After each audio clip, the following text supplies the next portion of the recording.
Hey, deserving listeners, sister wives, keep in mind that everything I say is completely speculative based on whatever information they choose to portray to the cameras and whatever information the editors choose to show to me. So just keep that in mind. Let's watch. Hunter, will you come here, please? Hunter is definitely, he's so far from himself, I don't recognize him anymore. He's withdrawn, he's depressed. He has a hard time relating to some of the kids here because they are so different culturally from where he's at. Hunter, will you come downstairs, please? Yeah, so Janelle is talking about how the move was very stressful. She had to give up her career. She said she was free falling. She was crying about it. She says it's hard on her kids. And Hunter, her boy, right? Hunter is hers. He originally didn't want to go to Utah from a previous episode, if you remember. I don't know if I showed that clip. And now he's defying dad. And mom, Janelle, is saying that he's depressed because he doesn't relate to the kids in his school in Las Vegas. Thanks. You're gonna work with him every day after school. All right. I talked to... The way I interpret that, if I were in Hunter's shoes, that he didn't come when dad said come here, was that Hunter is like, the cameras are here, I'd rather just not be involved. That's my... I, of course, can't know, but that's my guess. Has their boy in football, Hunter. It's going on right now. Honey, I think you should go. You've got to get out It'd be of something here. to do. It would be real. I mean, it's the football you were playing back in Lehigh. I don't care. He's just refusing all lifelines. I mean, everybody feels the loss. Hunter is not him. I don't know what Hunter's going through, of course, but I will talk generally about helplessness, and when we are perceiving our life to be out of our control, then one response is for our bodies and our souls to give up and just stop thinking, stop trying, stop feeling, stop hoping, stop having motivation, which is depression. You just think, what's the point?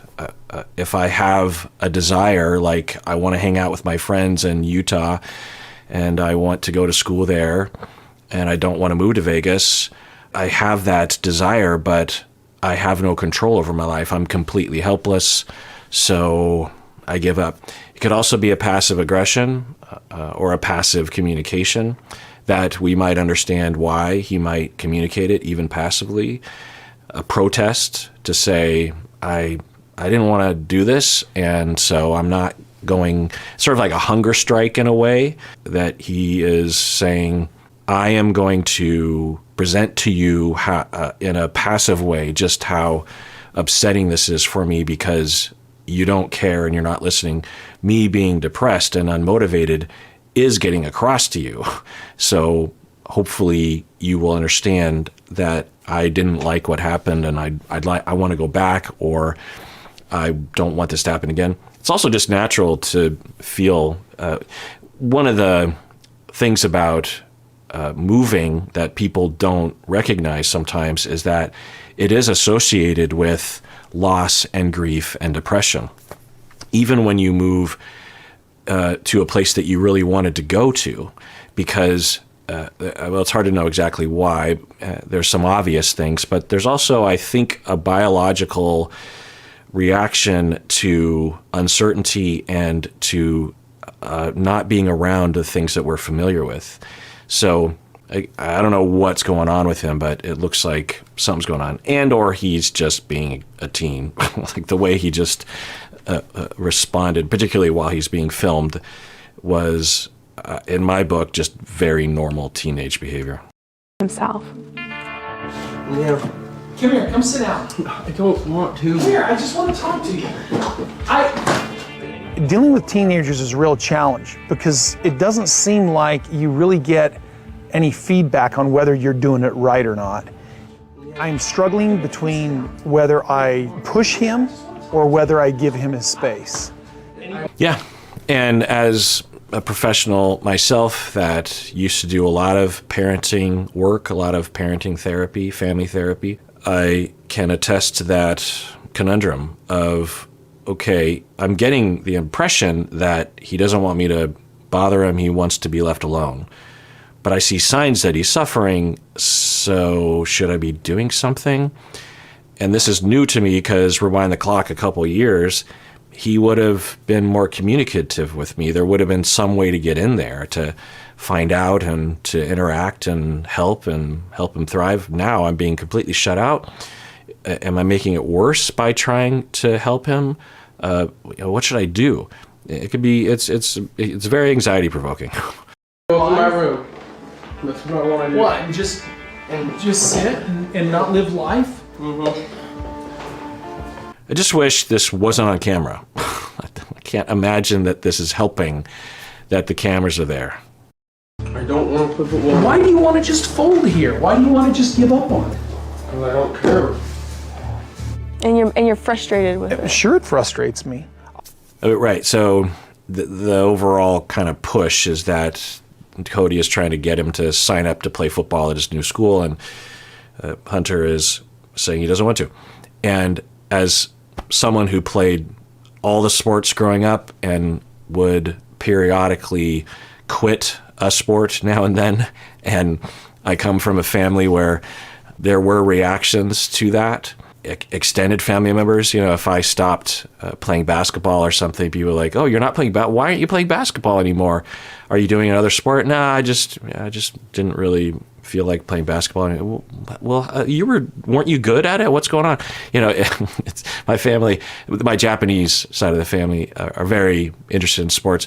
They're all generally pretty good at sports. My grandfather was famous for his sports prowess. My Japanese grandfather, born in Washington State, really gave our family and also the Japanese American community a lot of pride, because not only was he good within the Japanese American leagues of baseball and basketball and football and track and whatnot, but he also kicked the white boys' asses as well. He was good not just for a Japanese guy, but he was good just for a human being, and would be written up in the papers and stuff. And so I think that's maybe when it got locked in. Sports in my country can be that. It can be a level playing field, because it doesn't matter the color of your skin. If you're good at the sport, then you will make the team and you will start and you will be praised, right? I mean, generally speaking, but whereas in other arenas, particularly in the past, it didn't matter how good you were, you just weren't going to get hired, or you weren't going to get praised. So for minorities in my country, sports have always been a way into getting respect and a way into feeling good about yourself on some level.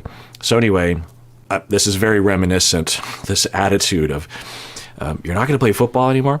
And for me, the one sport that I did play to the very end was football, but eventually I stopped playing soccer, basketball, wrestling.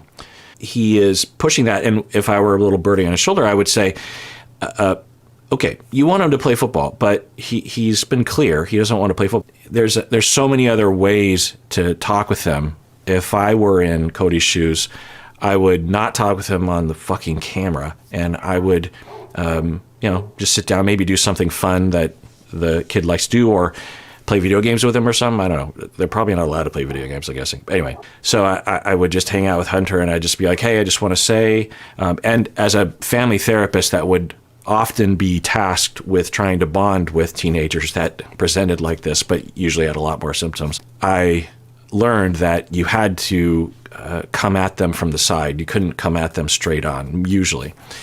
So, and any detection that you're starting to do therapy or parenting on them, they just immediately shut down.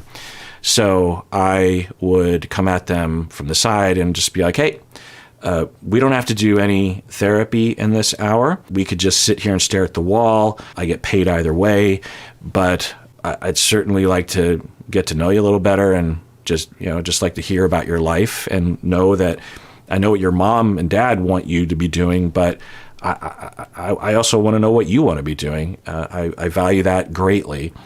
If I'm going to help, then it would be great if I understood what you wanted, and even if that is very much in opposition to your parents, even if you want to and are doing things that are very much against the rules, this will be confidential, and I am interested. So and it was hard. It was a hard sell because even when I was young, in my 20s, trying to tell a teenager that you're not an authority, because all adults are always authoritative with them, but I wasn't. I wasn't anyway. So I would go to him and I would say, "Look, me." If I were in Cody wants him to play football. I personally wouldn't care, but if I adopt that, I'd be like, this is what I want. I would love you to play football because of this, this, and this. But that's just me. It's your life, and you don't have to play football. So if you don't want to play football, it's fine. More fundamentally, what I'm concerned about is just how you're doing. I know you didn't really want to move, and I know it's a hard adjustment, and I care, and I don't know if there's any way to fix that, and maybe there isn't, but I'd love to know if there's what's going on with you, and if there's anything I can do to help. Just know that I care and that I'm here. So do you want to talk about that, or do you want to talk about this, or do you want to hang out, or do you want me to leave, or whatever. Those kinds of approaches are, I think, more like it still might not work. There's no parents would come to me and be like, how do I get them to open up? And I'd say, like, look, there's things that I can tell. There's tips that I can give you. I can show you, but in the end, it's up to the kid to open up. And if they don't want to open up, then they're just not going to. And we just have to allow that to be. In fact, that might be the best thing. That might be the phase that they're in. They're just like, I want to see if I can draw a boundary and it will be respected. And once I can learn that, then I'll let my guard down. Hunter won't even let me talk to him. He's like this all the time, and it's like really annoying.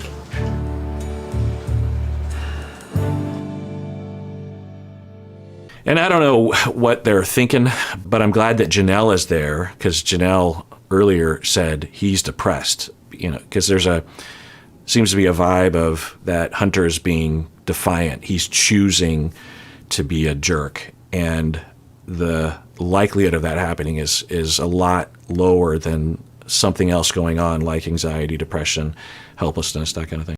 This episode is sponsored by BetterHelp. So whether we're aware of it or not, we are often comparing ourselves to other people.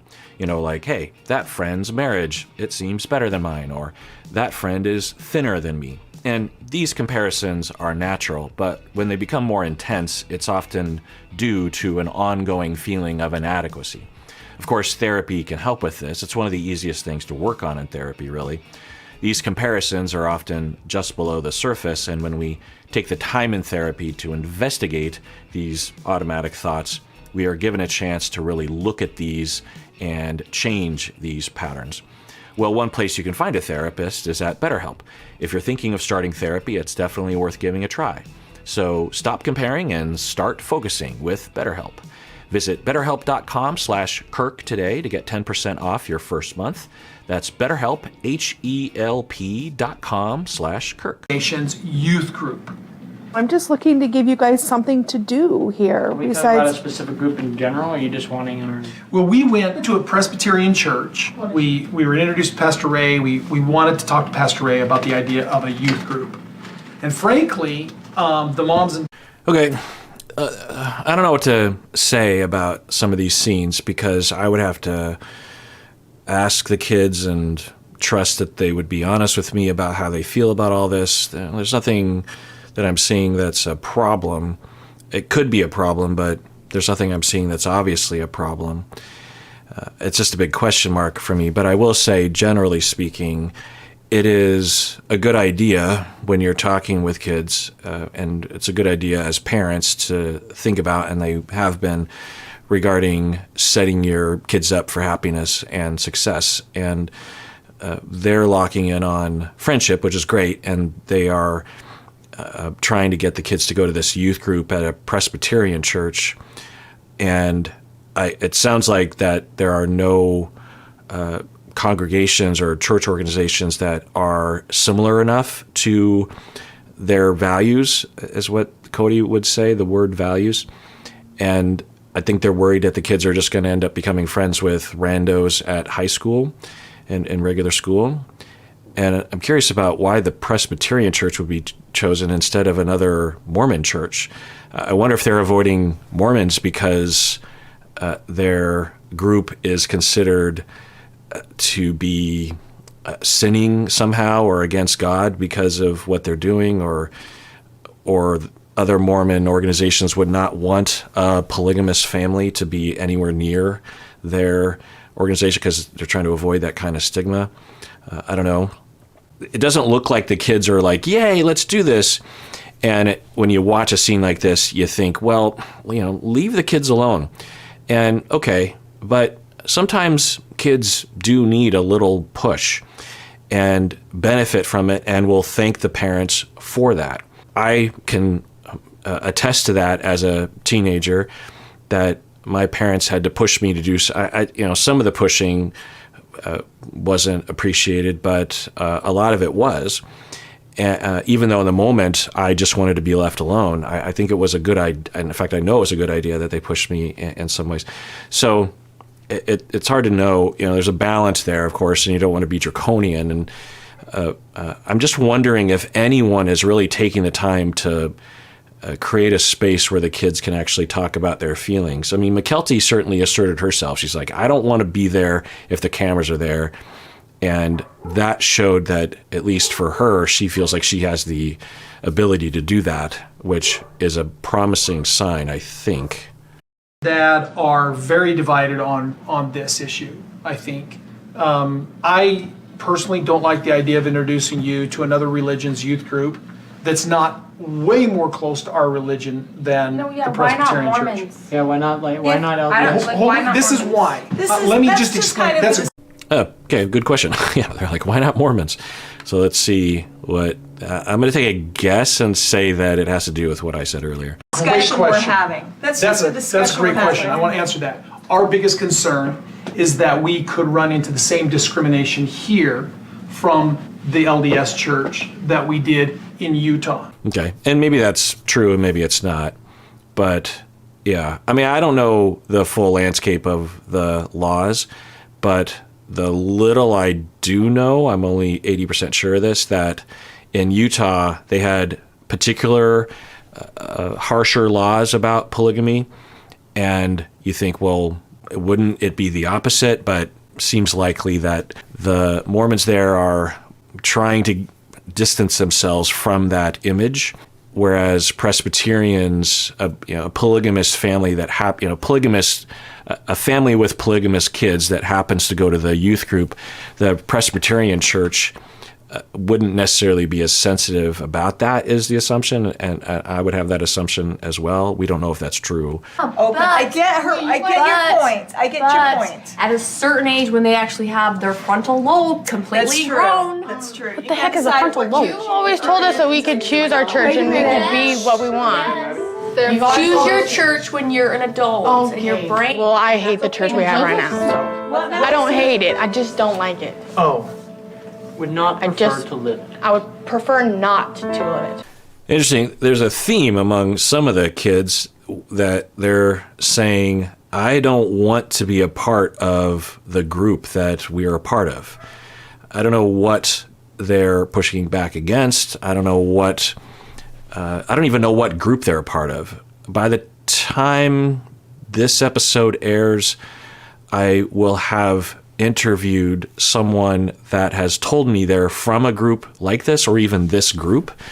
So I'll know more by the time this episode airs. I don't know when that interview will air, but I'm looking into it. Some people in the comment section will say like, hey, Kirk, there's a whole thing that you need to look into. And so, I didn't do it I wanted to look into it, but I didn't even know where to begin, because I don't even know what group they're a part of. They haven't even said what group they're a part of. I think on purpose. At least they mentioned leaders, but I don't think we heard like a title. Anyway, But someone actually reached out to me, someone who watches this channel, and said, hey, if you want to talk to me about it, or I think that's how it went down. Anyway, but that's interesting. Huh. Yeah. Yeah. Well, and I'm glad to see that for the kids, they have for a kid to be able to say this, I think what it tells me is that they have been raised in a way where they believe through experience that they can say such a thing. Whereas in other families, a lot of kids, particularly cult kids and, fundy kids, will absolutely know that they cannot say something like this. They might even not even want to think such a thing because they worry about the consequences. So I'm not saying that they should be rejecting it. I'm just saying it's a good sign. There seems to be a variety of reactions. It seems like some of the other kids actually want to be a part of that group or want even, anyway. Madison, you like checked out. Is that because you don't like this subject? Yeah. She's giving her opinion. That's why. Okay, I want to go hang out with youth kids from another church. You just want to have the opportunity to meet go- some new kids with. Sure. All right, well, I feel like we've made Hunter seems shut down. Hard to know what's happening. Is it depression or is it anger at the family? Is it shyness because the cameras are there? All the above? There's a real fundamental difference here. It's like Mary and I sort of feel like we're not doing anything but just giving them a social opportunity. And I understand that the three of you are a little bit, you don't see it that way. That's it. I know that you think it's social. It's just we are sitting here like killing ourselves basically to live this life. That's interesting. So Janelle is saying that she and Mary, we didn't see confirmation from Mary, but we'll take Janelle's word for it, that the two of them are not as interested in socializing their children to adhere to their particular sect, whereas the others are more interested in that. That's interesting. Huh. And what was the history there? There's just so many people. I can't keep track. Mary came from a polygamist family, so it sounds like she is going against that childhood. For Janelle, she grew up just regular Mormon. And for Christine, she was raised in polygamy. So that's not a guide because Janelle is, she grew up regular Mormon, but Mary grew up polygamists. I don't know if it's the same polygamist group. I'm guessing it wasn't, but who knows. And Robin grew up in polygamy. Interesting. Yeah. Well, I'm guessing their experiences are different as well, or their parenting style or their philosophy or their closeness to Cody could also be a factor. To live this faith, we believe it. So it's hard for me to sit here with these kids and say, oh, it's no big deal. It is. It's huge for us to live this faith. How can we not sit there and feel stronger about where we're leading our children? I mean, we all have some very different opinions here, and we could debate it and debate it and debate it. So I'm guessing this was a much larger conversation that we're only seeing clips from, given what Janelle is saying. And, it's interesting.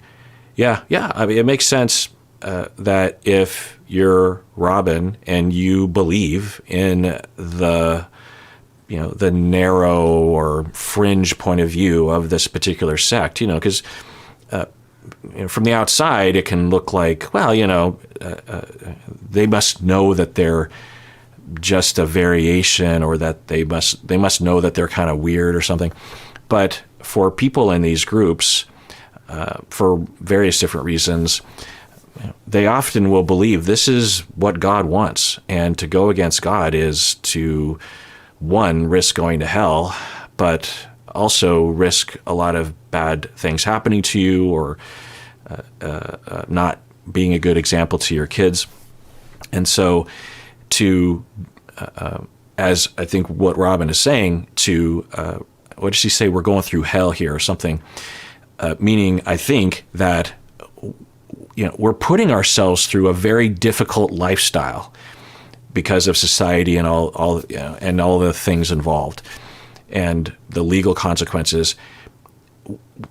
we must be doing this because we believe in this, right? And therefore, it would be very hard for us to watch our kids choose a different path. If we care about our kids, then we should really be trying to get them to do what we're doing because we believe in this, right? We believe. It's different points of view. For parents, they might have that point of view, that very narrow idea of what God wants, but they're just more generally hands-off, or they have more faith that the child will come around, or they might have a more broad point of view about what God wants. Maybe God wants a variety of things, whether it's Muslim or Hindu or whatever. And so we're just living this particular thing, and this is what I think God wants for us, or whatever. I don't know. But I can see various points of view. It's interesting to see some differences there. All right, well, that does it for that episode. I want to promote the cameos of my co-hosts. We have Bob and Umberto and Rebecca. They can all do cameos for you for birthdays and anniversaries, or just you can ask for a cameo for yourself. Just say, hey, tell me that I'm a good person or something. Of the cameo requests, I tend to get a lot, which is always great. And I want my co-hosts to get their fair share as well, but only if you care to. And everyone out there, please take care of yourself because you deserve it. You really, really do.